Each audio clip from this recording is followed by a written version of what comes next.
Hello Virgo, welcome to your reading for March. This is for Virgo, Sun, Moon, Rising and Venus. Please make sure you check all your placements to get a clear picture of what's going on for you at this time. As always, this is a general reading. It may or may not resonate for all of you. Please take the bits that do resonate and leave the rest behind for somebody else. Alright Virgo, any interaction with this video, whether it's a like or a comment or a subscribe, will add your energy to the collective pool, and it's just going to make it easier for me to read for everybody just a little bit better. Okay. Alright. We have Palo Santo, Guardian. I don't know if you can see that. It's hot, so I can't pick it up. My candle says Palo Santo. Okay, I'm going to have to grab the book for this number 55. That could be important. Could be seeing 555 a lot, which talks about transition and change. Now, this talks about gifts from past lives, activating dormant gifts, connecting to the ancestors, guardian of the sacred trickster. Interesting. Okay, it says, Palo Santo is a protective wand that grants us the power of unlocking innate gifts that have laid dormant, inactive, or blocked. Palo Santo, like the fox, right here if you can see, is here to assist you as a spirit guide who helps you navigate the spirit world. The Sakura fox, native to South America, nestle among the desert forest of Palo Santo for shelter, living in symbiosis with these precious trees. Foxes are symbolic of the afterlife, invisibility, and the sacred trickster. Palo Santo neutralizes the venom of dark tricksters and alchemizes its poison into gold, becoming the sacred trickster. Palo Santo is here to remind you to activate your dormant gifts. You are a guardian of the sacred that has walked many paths. Know that you can neutralize the greatest of poisons and even outwit the smartness of tricksters. Some of you may be, I'm getting Seven of Swords energy, you may be feeling like someone's out to get you, or you may be feeling like someone doesn't have your best interest at heart.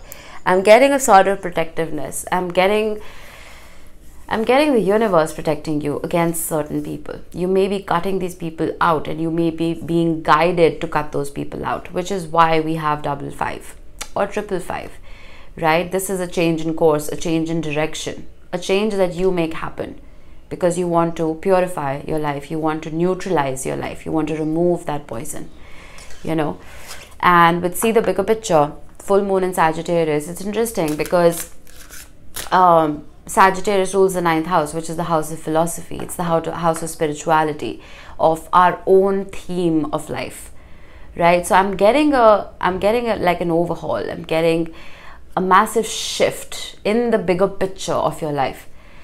It's like you asking yourself, if you think of a particular person, do I see this person in my life in the next 5 years, in the next 10 years?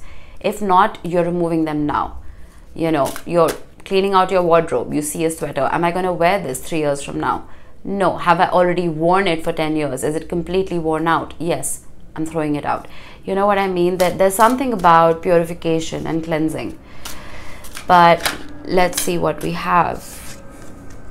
Now, your words are going to be very important, Virgo. You see how she's using that quill to erase that cloud. Clouds in the tarot represent uncertainty.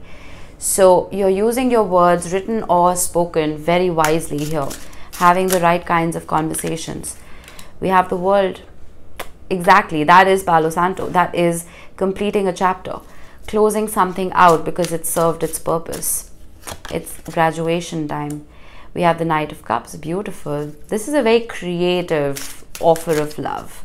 This is someone who is very in tune with their creativity, someone who's very inspiring.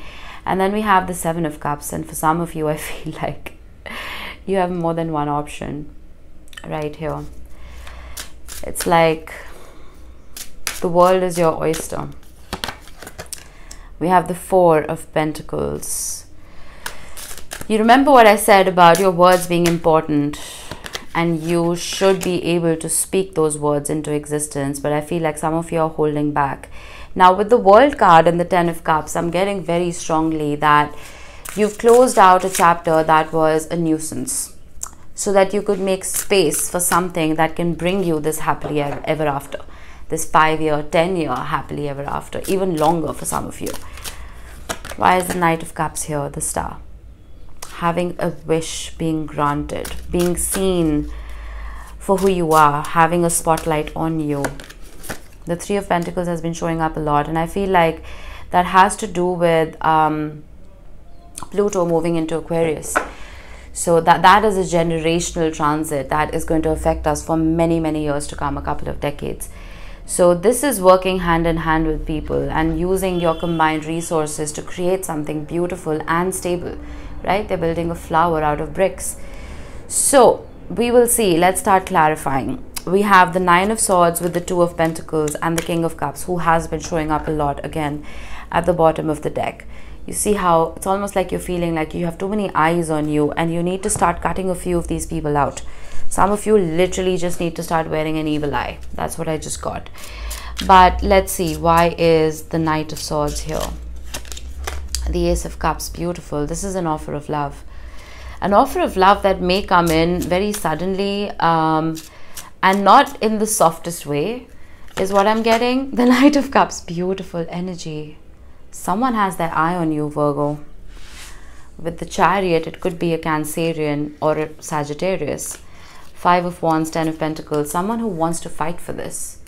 Someone who wants to fight to build this legacy of love with you. I don't know if this is a person from the past or it is someone brand new coming in for you, but there's a whole lot of love here. And I'm also getting someone who's very attracted to the way you speak. Someone who's very charmed by how you string words together, you know. Four of Pentacles, why is this here? The Star again. So earlier I thought with the Four of Pentacles you were holding back, right? But I'm more so now feeling with the Star showing up twice that someone's holding on to you. Someone is holding on to you because you're the definition of love for them. You are a wish to them, and no matter how cheesy that sounds, that's just what I'm getting. Eight of Wands, communication, the Death card and the Emperor, the fall of ego, a fall of pride. There's a softness emerging now where earlier there probably wasn't. Why is the World here? The Hierophant. Some of you had closed out a very difficult but very highly committed relationship. And I'm almost feeling like this was a chapter that you closed out. You didn't close out the entire book. There's an elevation happening here. The Hierophant in the original Rider-Waite has 3 levels to his crown, right? Initiation, apprenticeship, and then eventually mastery. So this is a ladder that had to be climbed. This obstacle course that you had to run, it was there to make you stronger. It was there to test your commitment and test your faith, of course. But at the end of the day, it was to make sure that you could overcome any obstacles before you completely invested yourself in this person. And I feel like you and the person you're dealing with, both of you, have seen the bigger picture. And you're ready to commit. But I wonder what you have been cutting out, because there is something right here with Palo Santo that is still throwing me off. Two of Pentacles with the Ten of Cups. Let's get one more. The Ten of Pentacles. My goodness, what a reading. I need one more. The Five of Wands. Yeah, I think what you're cutting out is not a person. What you're cutting out is an energy of conflict, right? I'm getting something about battles and wars. I'm getting something about, even if you didn't win the battles, the little battles, just make sure you win the war. And I feel like that sounds a lot harsher than I intended to, because there's a lot of softness here. I feel like all of the toxicity that you may have dealt with, right, within this connection, there's a transformation that is happening here. You're changing how you react to situations. You're changing how you react in the face of adversity and conflict. You're adopting a more emotionally stable approach with the King of Cups right here. With the Eight of Cups and the Strength card and the Hermit. Interesting. Seven of Cups. I'm getting eliminating a sense of feeling scattered. There's a laser focus that you have now. The Seven of Cups has shown up twice. The Fool wanted to show up. I didn't ask for it. But you could be dealing with an Aquarius. We have Aquarius 3 times. I'm stumped, Virgo. Let's move forward. Why is the Knight of Cups here? Maybe I'll have more answers. The Nine of Swords twice. I feel like you're both in your heads about this. Queen of Pentacles, Ace of Wands. You both want this happily ever after. And then we have the Ten of Swords, but with the Six of Cups, yeah. It's the past. It's the past that's holding you guys back, and that's what needs to be cleansed. I feel like you were both holding on to the nitty-gritties of this relationship, things that didn't work out, right? Let go of the little battles. If you can win the war, see the bigger picture. You know, this is a lot about he said, she said, a lot about Eight of Wands wanted to show up, a lot about who said what. I feel like you need to release that. Let go of that. Let go of the petty conflict. I'm going to get one more. Whoever this is in their head about approaching you with the Five of Swords. But at the same time, I see them being a little resilient. Because the Five of Swords is wanting to win at all costs. I don't know if they're going about this in the correct way though. Six of Swords, Wheel of Fortune. The intention is great.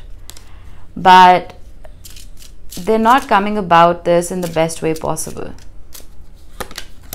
The Three of Wands.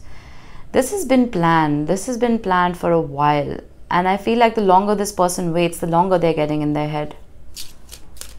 Scaring themselves off of this path to you. Why is the Star here? Temperance, patience. The Hanged Man, the Magician. This person is frightened. Frightened of repeating past patterns, frightened of your reaction, frightened of the little battles showing themselves again. Why is the Seven of Cups here? The Four of Swords. For some of you, you may have just been made an option, plain and simple. And there's a realization that is dawning on this person that they shouldn't have done that. The Knight of Swords. And now that you've healed, I feel like this person is afraid. Now I'm getting that fear. This person is afraid of your words, afraid that they may be sharp and cutting. It's not stopping them. It's not stopping them from wanting to come towards you. But there's a fear here now that I'm sensing. And there's also a fear that you have other options, plain and simple. And they may not be good enough. And if this is a new person, it just probably means that they see you as that star. They see you as someone who's shining very brightly. And there's plenty of fish in the sea for you, and wondering if they'll ever match up. Three of Pentacles, why is it here? The Ten of Swords. Afraid that they won't be able to build anything with you because of everything that went down in the past, if this is for an old person.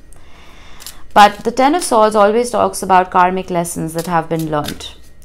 And with the High Priestess, though they may be quiet right now, I feel like their intuition is screaming at them to make this approach.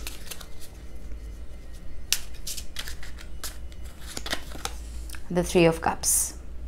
You see, from the Three of Pentacles, we're moving to the Three of Cups. And then we have the Six of Cups. Seven of Cups again with the Empress. This Eight of Swords. This is plain and simple. Someone afraid that you have too many options. And you're not even going to give them a chance. It's almost like I suddenly got that you were very, very close to somebody, right? This was a very elevated partnership or a companionship. And you were their person, you were their world, and vice versa.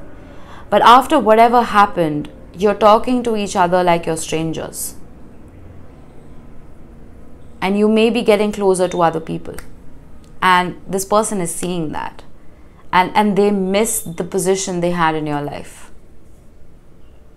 With the Six of Cups though, I see that it's going to be difficult for you to rid yourselves of each other, because not only are there too many memories here, but this is a karmic tie. If not karmic, this is just a soul connection. It's a soul contract that you've carried forward from a previous lifetime. So I see a reunion. I see them wanting to try. I see fear taking over for just a little minute, but I don't even know if you want this, to be honest. I know they do, because they're in a tizzy. They're in a tizzy. You're not sure. You're not sure if you should stay on or walk away. You're happy being single. Or just by yourself. I will see how this pans out. just keep your eye on the bigger picture. Do not look at the battles. Just think of the war, right? In the best way possible. All right, Virgo, that was it. I hope this helped. I will see you in the next one. Bye-bye.